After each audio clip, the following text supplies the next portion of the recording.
Sir, आज सकाळपासूनच सुनील तटकरे यांनी तुमच्या पक्षातल्या सर्व खासदारांना संपर्क केल्याची माहिती मिळते आणि वडील आणि लेकीला त्याच पक्षात राहू द्या आणि बाकीचे सगळेजण या पक्षात अजित पवारांसोबत या, अशा पद्धतीचं सुनील तटकरे यांनी तुमच्या खासदारांशी बोलल्याची माहिती मिळते. त्या संदर्भात काय? आत्ताच्या बैठकीला माझ्या माहितीप्रमाणे 4 ते 5 खासदार इथंच उपस्थित होते.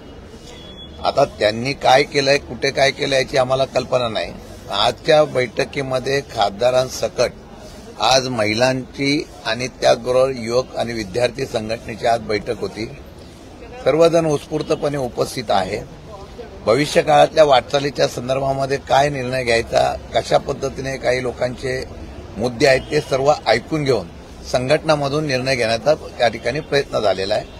तटकरेंनी आणि त्यांनी कुणी काय बोललं याची कल्पना आम्हाला नाही, पण खासदार आणि सगळे कार्यकर्ते एका ठिकाणी मजबूतपणे पवारसाहेबांच्या पाठीमागे आहे हे चित्र आजच्या बैठकीत दिसून आलेलं आहे.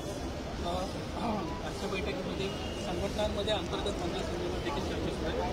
खास करून प्रदेशाध्यक्ष तुमचं प्रमुख यासोबतच युवक महिलांचं सगळ्याच पद बदलणार अशी देखील एक माहिती. नाही, आज तर लोकसभा आणि विधानसभेच्या निवडणुकीनंतर पहिली वेळ आपण या सर्व पक्षाच्या प्रमुख पदाधिकाऱ्यांची बैठक आज युवक असेल, विद्यार्थी असेल, महिलांची घेतलेली. उद्या माझ्या माहितीप्रमाणे सगळे फादर बॉडी आणि प्रमुख कार्यकर्त्यांची बैठक सुद्धा आहे. यामध्ये सर्व राज्यातल्या पदाधिकाऱ्यांचं मन जाणून घेऊन वेगवेगळ्या प्रकारच्या ज्या चर्चा होतात की पक्षाचा विलीन होणार आहे, पक्षाचा त्या ठिकाणी खासदार जातील, हे जातील, ते जातील, अशी जी चर्चा आहे, या चर्चेच्या संदर्भातून कार्यकर्त्यांमध्ये सुद्धा संभ्रमाची आणि चर्चेचा विषय होता. तो आज लोकांची मनं, कार्यकर्त्यांची मनं जाणून घेतलेली आहे. त्यांनी त्यांच्या भूमिका स्पष्ट केलेल्या आहेत. त्याच्यावर पक्षश्रेष्ठी म्हणून आदरणीय साहेब जो काही निर्णय घेतील तो निर्णय बंधनकारक राहील. आणि मला वाटतं की राज्यामध्ये सत्तांतर झालं आणि बहुमत आलं तरी सगळ्यांना केंद्रात, राज्यात एकच प्रत्येकाला भीती आहे, ती पवारसाहेबांची आहे.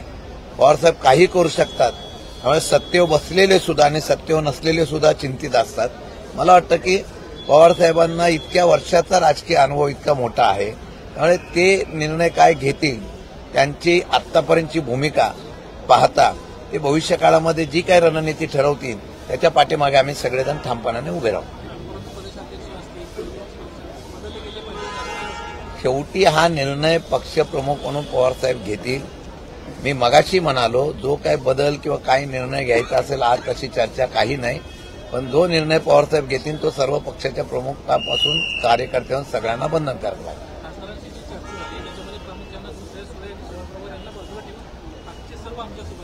असा सुरू होता ज्यांच्या छत्रछायेखाली तुम्ही उभे राहणार त्यांच्याबद्दल